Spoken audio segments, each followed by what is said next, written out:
Yes, Monday. So Mm-hmm. I wanted to do this with you. I'm actually excited. On today's episode of Catching Up with Shayne, I speak with one of my all-time favorite human beings, Amanda Brown. We've been through so much together, and I've been blessed to be by her side through so much of her life. Today, she shares with us her journey through grief after losing a loved one to suicide. But first, a good old catch up with my friend. Where we met. I know how this relationship started. But we just want to start from the fact that I believe that we were on total opposite ends of the social spectrum because my recollection, Manda, both of us went to St. Jago High School. Um, but Manda was tracks girl at girl. I'm gonna have to say that part because this was how we viewed you back in school. But Manda did have them nice big breasts them. Manda Oh was my gosh. What the the breast? the big breast browning from the track team. And that was just how like as boys back there, so we did see you. And then and at the end of the spectrum is me a little Christian boy, fat boy. We literally used to preach sermon. I don't know if you remember that. We used to go up and preach a sermon. I was actor boy, drama performance and everything. And so it was like two totally different, like, as a matter of fact, in second form, which is when we were in the same class, we started being in the same class. We sat on up in opposite ends of the class. You know what I mean? Like I remember that vividly. And it was not until third form where we connected, and I think we connected over laughter. I used to just love laugh. I mean, Was used it to, Siberia as well? Was yeah, it over Siberia? Siberia. That's Laughter. a Mm. class, a classroom we used to have over Jago. We used to call it Siberia because it used to far from everywhere else. Yeah. And yeah, we used to come. I was used to a crack joke in our class. Amanda was my biggest audience. She and one other girl we call Marcus Chanel. And we just always a laugh. And Chantal, so Chantal used to love laugh. Chantal lay laugh. Always a laugh and had the most fun. And that's how we connected. And from third form to this day, I'm me, Amanda. I know. That's beautiful said. Like you summed it up. That's exactly how it all started. And one thing I always say to people, we connected over like delinquency too. We were the scholars. We will skip class. Yep. We will That's skip class and hang out at the back of the school, run at the mango tree. We just have tree run at the woodwork section there. So remember that area around the Yes. I think it was a mango tree. It was a mango tree. mango And tree, when right? and when rain fall on, there's a plaka, full of mud. Remember? Yes. Yeah, And then remember. over the what you used to call over this again, where this near the field, the track field. The stands, upper stands. We used to hide upper stands too. What stands you call it? I used to call over the song. I It remember, calls something, but yeah, over the so song. we sit down Mm-hmm. and watch racing and Mm-hmm. whatever. Mm-hmm. We Our cricket racing match, because sometimes we used to have cricket match I play and we in the day, yeah. go over to go watch it. Yeah. I was say, all right, let me tell you how we used to match it out. We used to say, how much you average there? We averaged about 82. Yo, yo. We can afford this call one or Yeah, two. we don't You forget know? that class, yeah. Yeah. Hey, them days I did nice, you know? And I also remember too how after like quote unquote my track career ended, I was the Bakayo drama class. You remember Mm-hmm. that? The drama club, because Yeah, I think drama. I was president at one point, and so you know, say you come in, have the links, have the, you come in, you're shade people, so you come in and you're reaching a Right? production, Manda reaching a play, again something you would never imagine. I never Um, imagined. Manda in a play, and we go perform at theater and everything, festival and them something. Some good times. Then we used to, Yeah. and then we used to use, you remember lunchtime too? Me, Mm-hmm. you know, ramp with fried chicken with curry gravy. I used, we used to find Culture. a way to reach to the front of the line And the lunch lady, they know our food, she know our order. So if we want have a little extra meat and a little extra gravy. I love it. Those were good times. And going home in the evenings too was prime. When we walk home, we have to fresh up. Remember, cool like we wash your face with the With the cake soap. cake soap, because they used to wash with the cake soap. I used to have your little cake soap in the clear, in the clear plastic or the scandal bag. And it Mhm. nice and neat. And then used to pour away me, you, Lydell, and Maka. I would Mhm. pass the soap down. Everybody get a wash off it. We done when nice and we that I go to Spanish town for go our yard. Till face white and dry too. Cool. The influence of Vibes Cartel. Vibes Listen, cartel. Hmm? mm, Them days were the nice. I had a it was, good time. it was a good time. But since we graduated from high school 2007, right? A lot has happened. And with your permission, we're gonna jump into it a little bit and just see where it takes us. Yeah. This morning, a thought came to mind. There's a prayer that I wanted to start us off with, if you will allow it. Yes, please. I'm going to read it. Mhm. It's Invocation of the Cosmic Mother, and it was written by Jody Sion. I found it in this book last year.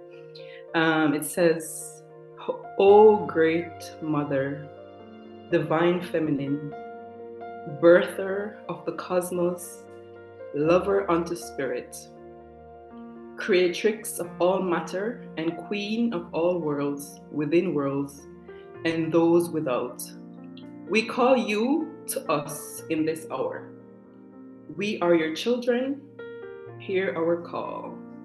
We are the daughters and sons of your divine union, the flesh of your passion for life.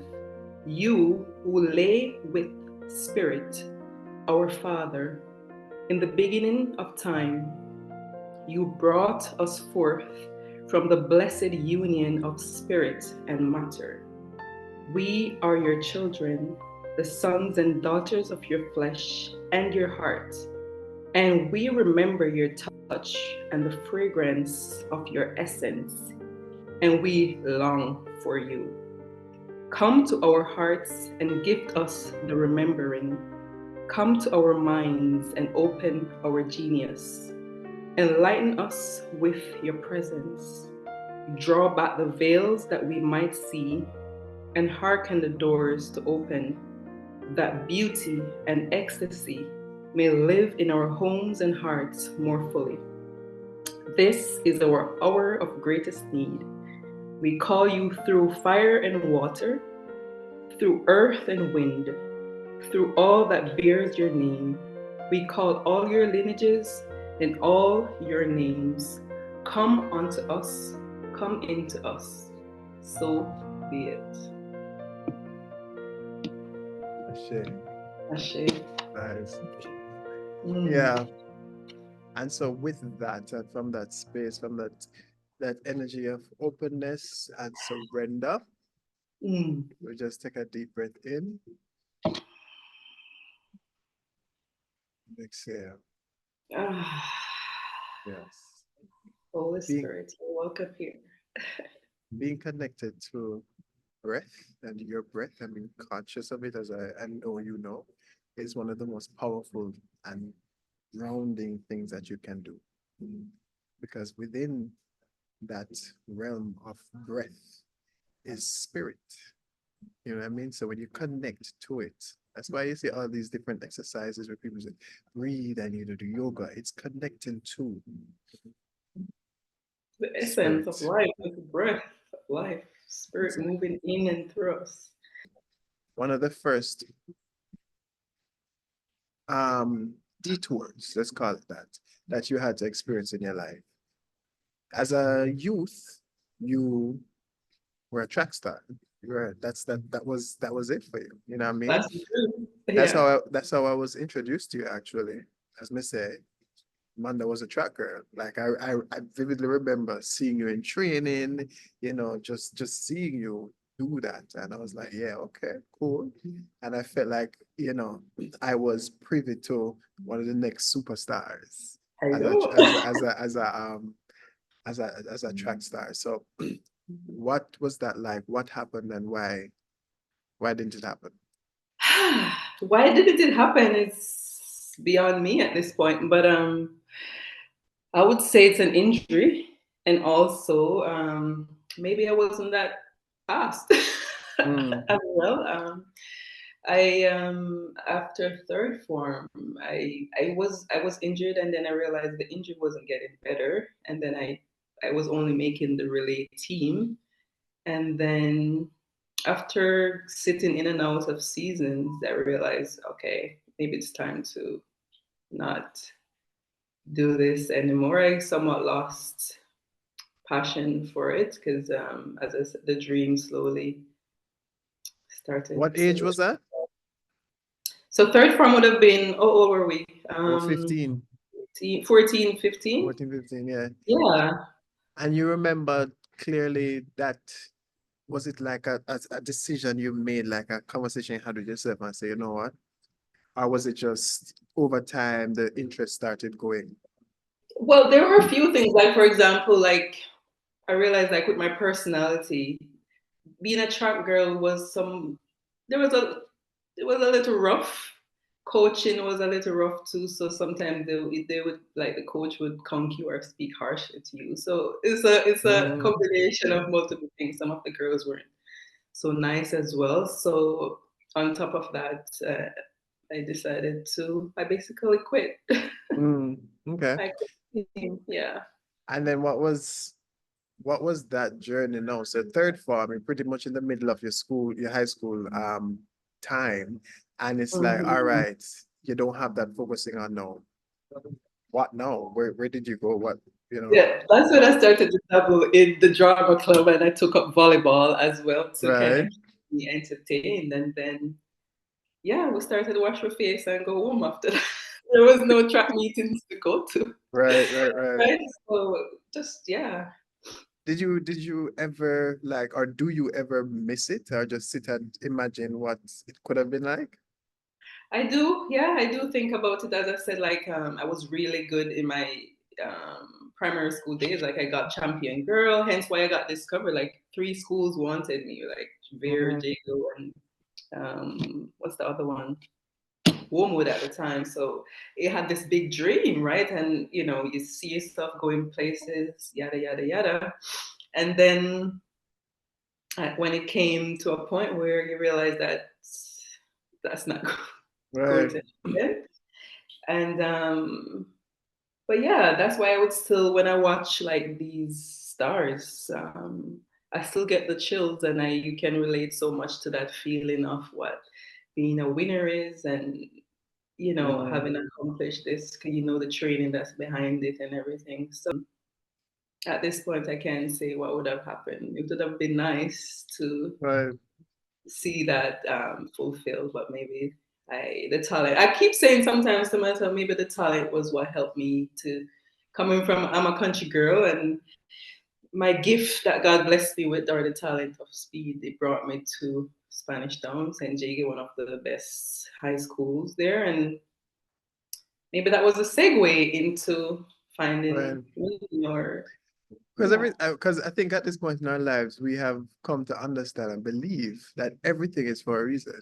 You know, yeah. nothing is It's by not chance. wasted, and it's not wasted, right? Here we And are it and today. Yeah. it served its purpose, whatever it was, for the time I that it think did. it did. Yeah. I think it did. Yeah. And so high school, you and Shayne connect and we turn bench and body and you start the drum and all of that. And then high school finish, we graduate. Um, and now you're in to the quote unquote adult world. We kind of separate. I mean, we did separate physically. Hmm. You sent and me in Kingston now. And and our communication had gotten, loose. Whenever we weren't talking as much every day and everything, a lot of time would pass, months, whatever. Um, But the love was always there. There was Yeah. never like, I'm gonna talk to them. It was Yeah. just, life had taken us on different And then paths. remember, then I ended up getting married so young, and then that's where everything, you started to focus on husband, and then I had a child at 20, going on 21. So I And I don't think. remember, I don't know if you remember this, but I remember the day when I think I was in the car with my mom, and Yeah. Manda called me. I'm saying, Manda called me. Pick up the phone and answer. I'm saying, Manda, what go on? Um, you want to come to my wedding tomorrow? I say I get married tomorrow, and I saw you invite. I was like, I Welcome was to saying, marriage world. This is my typical world. Manda, typical. I'm like, I don't even know why I'm surprised. And yeah, of course, we make sure we put one little outfit together, and I was there at the Like, wedding. And that's how that happened. That's how that happened. So, and what age was that? 21. 21. So you got married at 21. Was But it this is 21? I got married in 2012, so I would have been 22. 2022. Depending on 22. what part, if yeah, Yeah, at around end of in that year. December, so I was 22. Yeah, So, and this was a boyfriend you had from when the end of high school, right? from high school. Yeah. Yeah. Um, and so you get married. What was married life like? Just picture two young people getting married and this still learning about themselves. Um, How old was he? Pardon? How He old was was he? 3 years older than me, so he would have been 25, and I was 22. Mm-hmm. Yeah, was fun. Lots of learning, pain, parenting as well. We got a son from that union. How long was the honeymoon period? Remember, remember the honeymoon would have been from when we were dating as a young kid, as Yeah, a as a yeah. as a 15, 16-year-old going on, right? So getting married was like more of a formality, if I should be honest with Mm-hmm. you, right? So yeah. Did the marriage, the formality of marriage, make any drastic changes to the relationship? I would say it made us become more mature and Mm. knowing that we are committed to each other now, and it's like a real union now, quote unquote. Like this is real, and it's just us. We're a family. Right. We And it turned into, yeah, a and family. it and it felt like that for Yeah, sure. Good. yeah. Nice. And so you're going and the relationship are going. And then I remember again, because even throughout this time still, because what would they know? You say what year was it? 2022? What? When we got married? No, as in I'm when I get married, 2012 I mean, not 22. 2012. I was 22. Yeah. Right. So 2012. And then in a 2013, I migrated. Oh So my me, God. yeah, so I came to America. And then again, the distance between you and I. But again, we were still communicating, still check up on each other, still know our going and everything. Um, and I think I remember too visiting. I think it was visiting. Yeah, I visited. You remember when me, you and him, we did go, we did go somewhere, some event or something. And we're Yeah, hanging out. we're turning over by the, Mm-hmm. yeah, Friday night jam. I do remember coming around you guys, hanging with you guys. I came and looked for Trey when Trey was a little baby, spending time with you when I visited. This time I was visiting. And again, our communication was, checking in with each other, making sure that we're all right for the most part. And I remember conversations were, typical. Even like when we check up on you and say, oh, how the relationship, it was based on what you would tell me, it was typical relationship, highs and lows, whatever differences and I have, and Yeah. work through it. Um, but then I remember Canada came into the picture and you started school in Canada. Yeah. That's how it started, right? That was 2017. Like I've attempted Canada maybe two times out of that whole thing. But when I finally decided to go was in 2017. So prior to that, that's because I say I remember Canada being in conversation. You're like, you want to come Canada, yeah, come Canada, you come test it out or something like that. So by 2017, you finally got into school. Yeah, started school. Yeah. And you were here, you were in Canada, and your husband was in Jamaica. Jamaica. Mm-hmm. And where was Trey? Trey was in Jamaica It too. was with him, with his In dad. Jamaica. Mm-hmm. And again, I remember talking to you, and I think that's where some friction had started Mm. with you and him. And then to cut a long story short, there was that, and then there was no more husband. You know what I mean?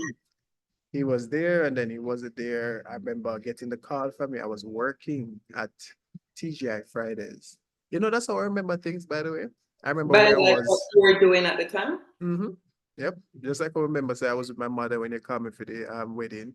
I remember I was at work at TGI Fridays. I was managing and I was in the office and you called me. You called me. Yeah, I think it was a call. I think it was a call. I don't think it was a text. Um, and you said something, and I was like, "What?" And I'm gonna say, because I think it was like 2 days after you called me, and you said something, and I was like, "What do you mean?" Then I'm gonna, "What do you mean?" Do you know what I mean? Like what? And you at this point you were, it was you weren't crying at the time. You were it was I think you were in your like you were just saying the words. You know what I mean? And I was like, man, what you talking about? Like, because that was my shock, my disbelief, because I was like, no, clearly you probably had a fight or something. Because again, I remember there was some tension at the time. And so I may expect you for you to say, on a Bex or on a broke up or whatever it is. But it was, yeah, him gone or whatever. And I was like, and it wasn't a long conversation because you never stay on the phone long with me because I didn't know what to say. And then it was the beginning of that whole thing. Yep, May 19, 2018. I Yeah. got that call too from his sister that he killed himself. Yeah. And that is something that's been a journey. Let me ask you, how are you Oh my, today or in general? today? Today. Today I'm doing good. Mm, Today I'm feeling well. I um I'm doing okay. okay. I'm doing okay. Yeah. I I'm uh, finding peace. I'm finding peace within myself. Yeah.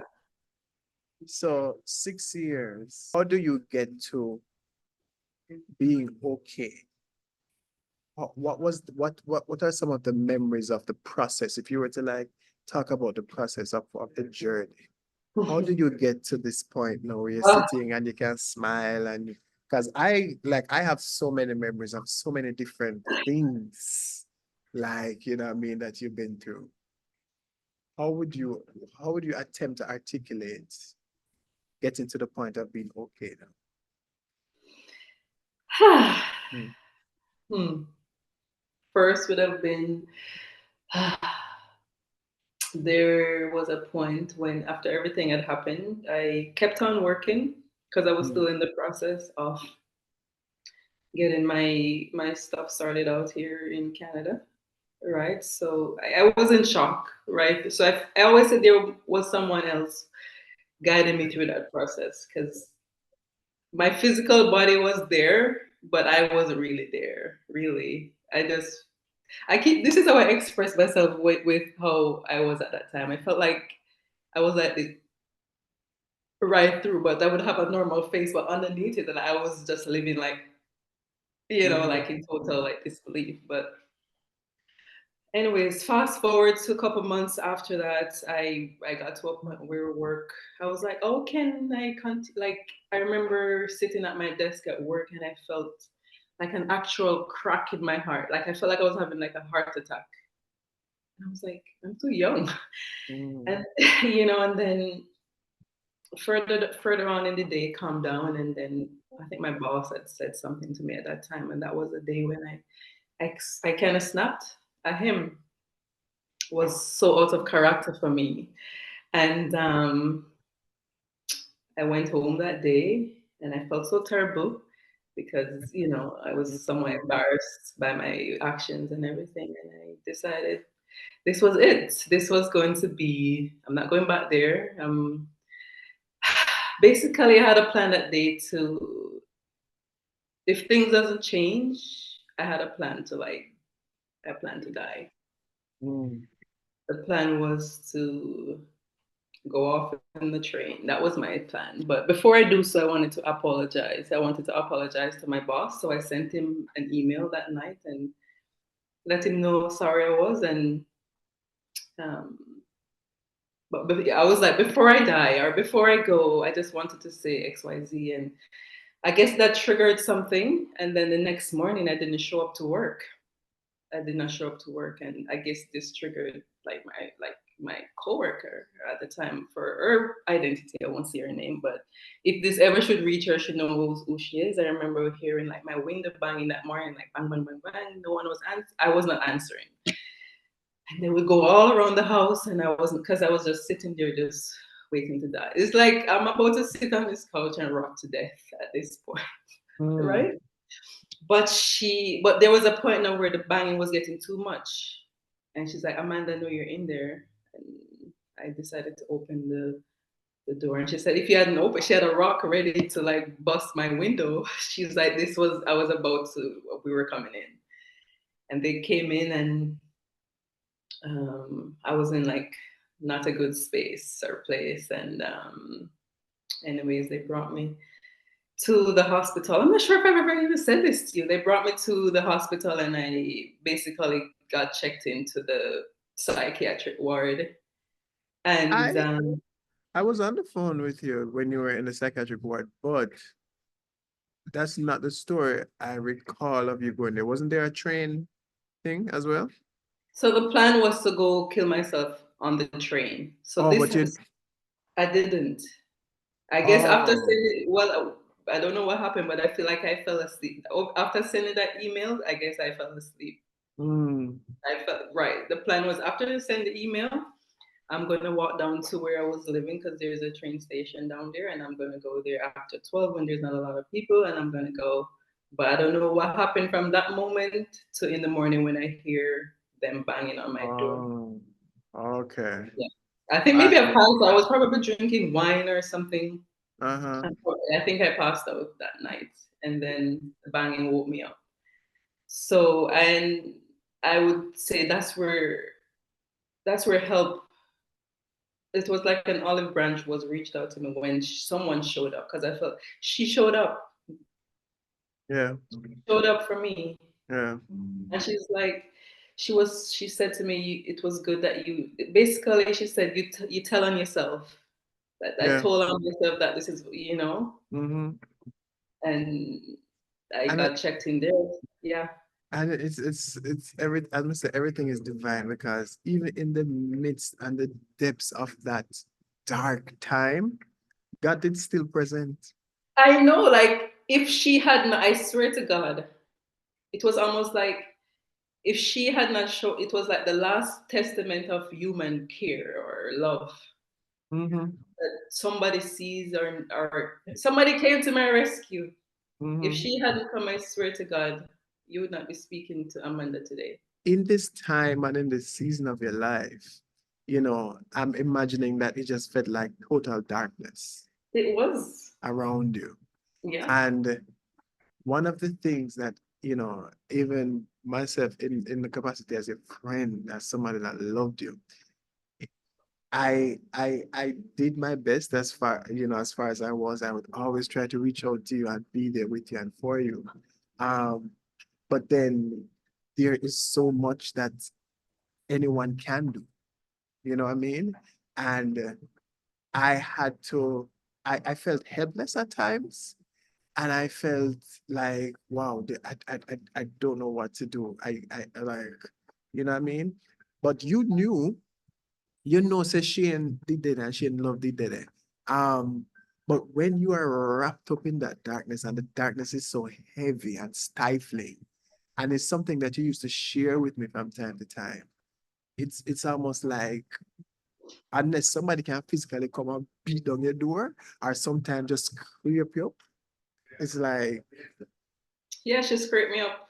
She scraped me up, and those 5 days locked away helped me to calm down. And they medicated me a little bit, and I found the will inside of me was like, okay, we're gonna do this. And I went back to Jamaica for a couple of weeks to be with my family and everything.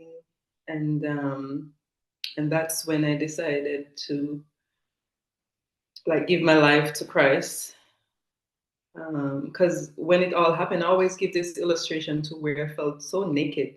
mhm. I felt naked and vulnerable, and I felt like I needed shelter, clothing. And that's I got the thought while I was in Canada before I went to Jamaica after I got checked out of the hospital that yeah, I'm gonna get baptized and be under the wings of God. I don't know where that thought came from, but I decided to. I went down and I got baptized, and yeah, One of the blessings that God gave you that, and you always say to me, that kept you alive, which was Trey. You know what I mean? That's one of like the things, like, even when we used to feel as helpless as I did, Mrs. said, boy, at the end of the day, you know, if push come to shove, she gonna try hardest best to stay alive just for Trey. And yeah. so I want to get into that. So there was the moment you had husband, son, and mommy, you had mommy, you had a nuclear family. And then just like that, which is very uncommon in Jamaica, especially, for the circles that we grew up in, we're going to St. Diego in Spanish Town. Not many, not many of our friends could say, oh, they had mommy, daddy, that nuclear family setting. I did, but I was very aware and conscious of the fact that not many of my friends had that. And I think, especially like for you, because you didn't have that growing up. And I think you were intentional. Was that something that you really wanted for yourself because you didn't have that growing up? I wouldn't say so. It just happened. It That's just just how happened. it just played out that way. Yeah, Nice. So you yeah. have that, and then, like we just spoke of, husband out of the picture, father of your child out of the picture, and it's just you and Sonny Bunny, as we call him. Hmm. Um, and your love for him is one of the most beautiful things I've ever witnessed. And I'm grateful to God for giving you him because honestly, you speak about it, the lady that came in and saved you, and thank God she was a miracle. Um, but for me, my experience in being your friend and being close to you is that I think Trey is who has kept you alive, in human form. The continuation of being alive. Yeah, Yeah, you know what I mean? On a daily basis. Because daily. that was when you became that moment was when you became overwhelmed with the darkness. And thank God God sent somebody. And Yeah, but on a daily yeah. basis, Thank God he wasn't with me at the time too. So mm, yeah, mm, on a daily basis, knowing, being so close to you and seeing the journey that you've been on, I see how Trey has kept you alive through the ups and the downs of everything. Talk a little bit about that and just how has he, tell me some instances where you know said that boy, just through that boy, yeah. Now well, keep the going. grace of, is that the grace of God through this boy, right? I would say he was just this light. Um, I always remember the little things he would say, for example, like, "Mommy, I don't know what's wrong with me. Like my body, I have so much. My body's just bursting with joy," and stuff like that would just keep me laughing. Or simple things as getting up in the mornings and taking him to school helped me to get out of bed. And I Mm-hmm. realized how I wouldn't say unbothered he was, but I don't know. God blessed him with this ability to just be so full of life and light. Um, I'm sure in his world he's going through his own little thing, but at the same time, you couldn't really tell, because how joyful he was, you Mm-hmm. know? Yeah, Did yeah. you witness his mourning? Not really. No. Yeah. Because what age was he when his father died? Well, let me take that back. He had moments of like outbursts, Like at the right? barber. Remember the barber story? Yeah, the barber, and even at my friend, he would like she would tell me that, he would be banging his head against the wall. So little Right. stuff like that. Yeah, but it's just those one-off things. How old But was he when his father passed? he was 6. Same up since. It makes sense. And he had Yeah. a relationship with him. Oh yeah. Oh Right. yeah. He remembers it fresh. He remembers it all the times with his father to this Mm, day. mm. Yeah, but full of love and light, my child. And, Yeah. and that has kept you alive, man. That's because I remember days where you know, like you said a while ago, where the bed just hold it down and the darkness just hold it down. And the fact that you just had to get up to take care of him. Yeah. And that's like, I remember talking to you days and you're like, that's the only reason I'm even getting up out of this bed now because Trey have to eat. Right? You know what I mean? Trey have to Yeah. eat, Trey have to Yeah. live, and Trey have to go to school. And I'm like, look at that. You know what I mean? You'd have never know said that would have turned out for me. Such a blessing. Yeah. What are those moments like when you feel like you're just a slip back into, you know, the depression or the whatever it is, or the anger? Like what are some of the emotions that you go through? Well, I'm up to last week. You'd quote unquote slip back. Yeah, I rise and I fall from time to time, and I still struggle with depression, as you said. And work. So now I'm like, I call this my healing journey. Like I'm on a decent, proper healing journey since last year when I like I've invested so much time and resources in like getting to a place of like wholeness. I'm still being patched up, so to Mm-hmm. speak, fixed up. But the emotions would have been severe sadness, um, um, Can you describe severe sadness for people who may not understand? severe sadness is just like this feeling of this. It's really just a blah, and it's like I don't have the ability to feel anything else but just sadness. Like it's just gray, Mm, and food doesn't taste good. You can't feel what love is or kindness, even if it's around you. Was so what's the word, engraved or something, just deep in sadness, mm-hmm. Mm-hmm. where the inability to feel anything else but that. You can, yeah, that's really I just this remember. feeling. Yeah, I always remember it felt like a gut punch, and somebody punched me so hard in my stomach, I was not able to breathe. Mm, Yeah, and I almost, like I lost so much energy, and I had to isolate so much. Um, so somebody, a therapist or a counselor said it to me, where because you felt like you had this little energy left, I had to protect the little that I had left, and I had to isolate myself from everyone and everything to just preserve what was left of me mm. at that time. So I experienced lethargy a lot. Um, yeah, sometimes the anger would, kick in from time to time. And yeah, You, it's I, been, yeah, grief. I'm still learning the language of grief. It's all new. one of the Yeah. things that I remember you saying to me is like you long to laugh again, like a real laugh. And that's one of the things that stuck with me because I'm like, yo, number one, this whole thing started about our connection being on laughter. And Yeah. I just couldn't imagine. Like I hear you say it, and I'm like, wow, what does that feel like? Like you you mean to tell me that from the time that happened to even recently, you just don't feel you have not experienced true joy? Is that what it Yeah, is? that's what it is. Wow. Yeah. And I would attest to it causing me wrinkle, like my first wrinkle Mm, was because of I was not laughing. mm, It started to age me.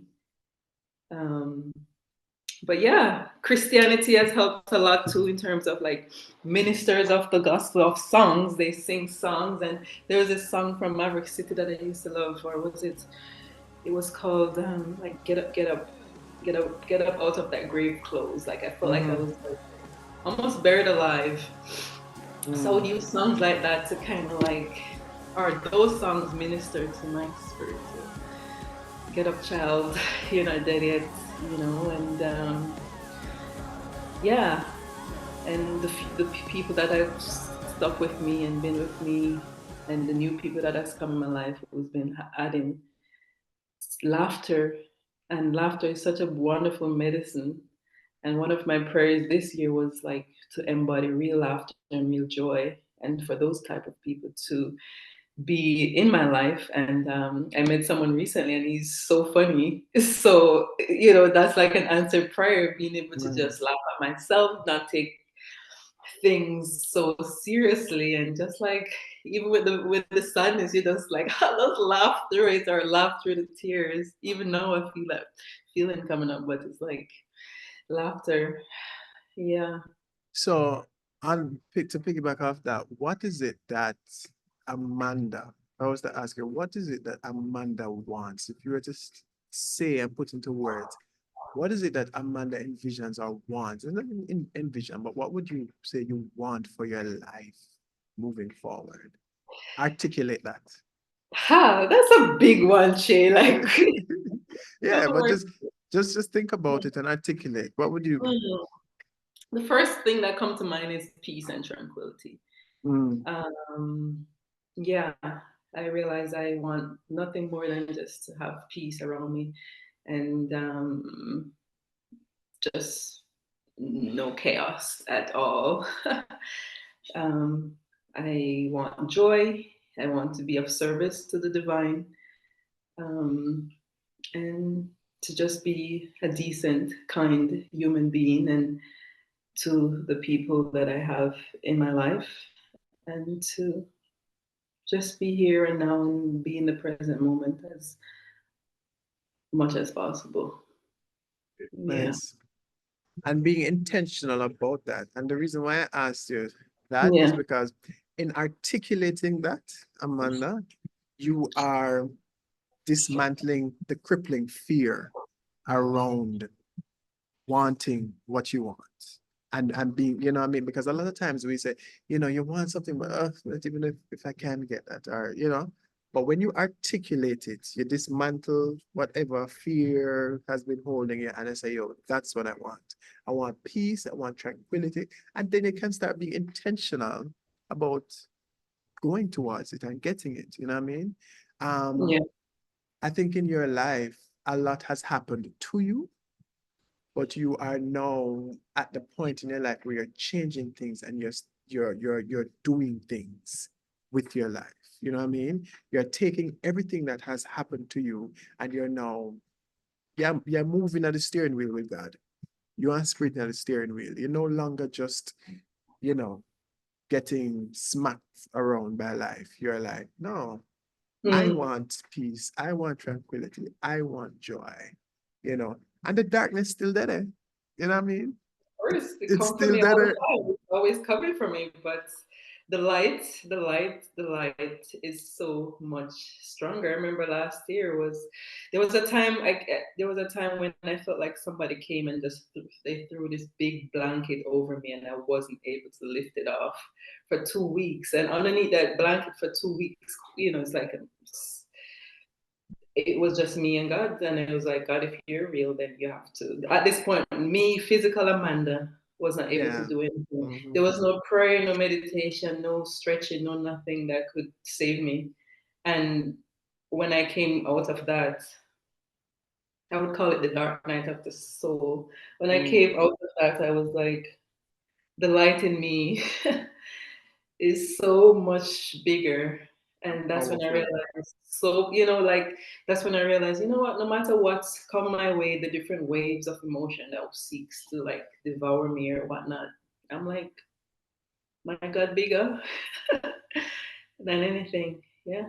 So for people who have experience, because like I'm sure you would have learned or met a lot of people, so many people are dealing with depression of various kind. People who have had to deal with, like yourself, you know, suicide close to them, or just the death of a loved one or whatever.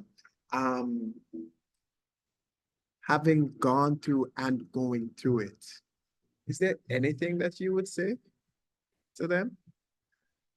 Never give up. Mm, You can't give up. Today, you know, today might not feel like it, but tomorrow is a different day. mm. You know, tomorrow is a different day. And it's like someday coffee and someday tea. But once there's life in your body, there's always hope and there's always something new around the corner. The point is you just have to be here to experience it. Yeah. Amen. And Hmm. I wanted to make sure that I got that from you, because you are someone who has and is going through it. And when I say it, having not been so close to that kind of trauma, um, it sounds like, oh, you can't say anything because you're not go through it. But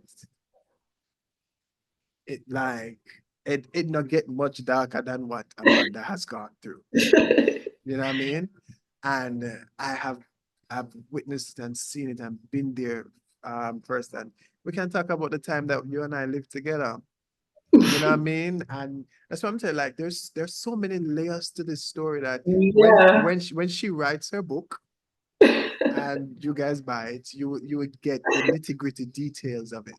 But there was a time where Amanda and I lived together, and there were mornings that, you know, I would come and find you in the closet, curl up like a ball, curl up like a Remember ball. that?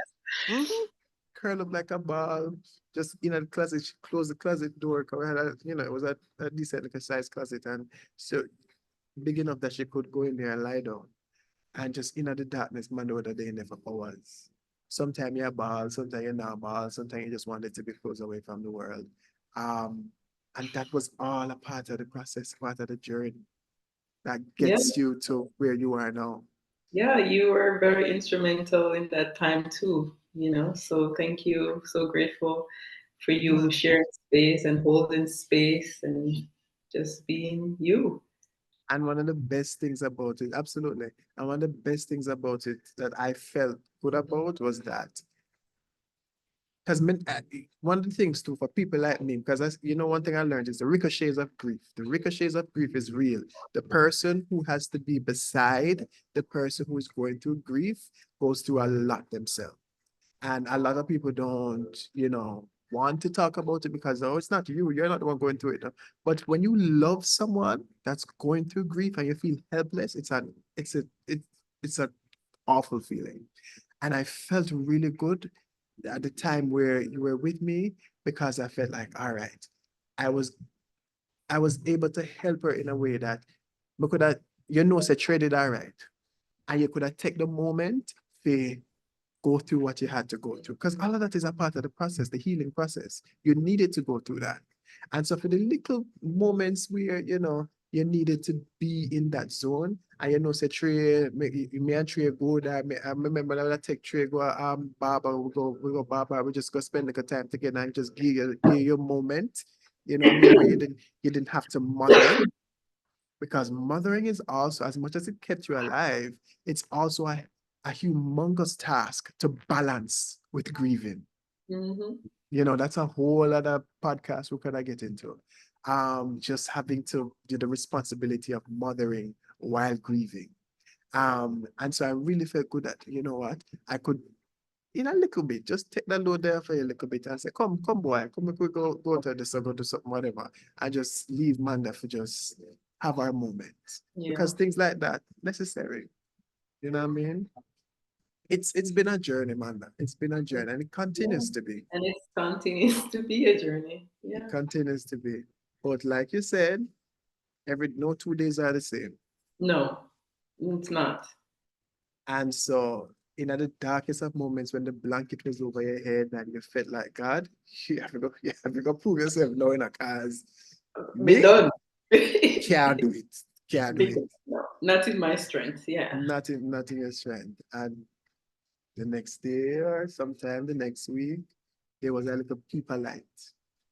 There's a little people light. And I said, all right, I guess Mm-hmm. today I can move. You know what I mean? Mm-hmm. And then so much to the point where you can sit down here and talk about it and And you I can say thought, that you're okay. yeah, You know, when you're in your darkest moments, you don't feel this. You don't see this as a possibility. not at all. You It's know the what I end. mean? Your It's the mind end. is the end. So my thing is like, never let the darkness win. That voice that says, I eat this. I always say when the darkness wins, it's like a slap in like God's face. Mm. But that's kind of maybe easy to say, but it's still like, yeah, the darkness is not stronger. It wants to show itself as such, but it's just not, you know. Yeah. You're doing good, Mandy. You're doing good. I tell you that all the while that listen, you may not feel like that, but you're doing good, and I'm so proud of you. As Thank you. someone that has been beside you from through it all, God has given me the passenger seat to your life. Listen up, front, front, front, Don't front. you? I feel like we're still getting a passenger seat, and I've seen so much, like so many memories just flashing across my brain. Like I know. I remember being at the funeral, Oh and I my God. remember holding your hand. I sat beside you and Trey, and I think another friend was there with Yeah, us. the same one, Crystal. Right, right.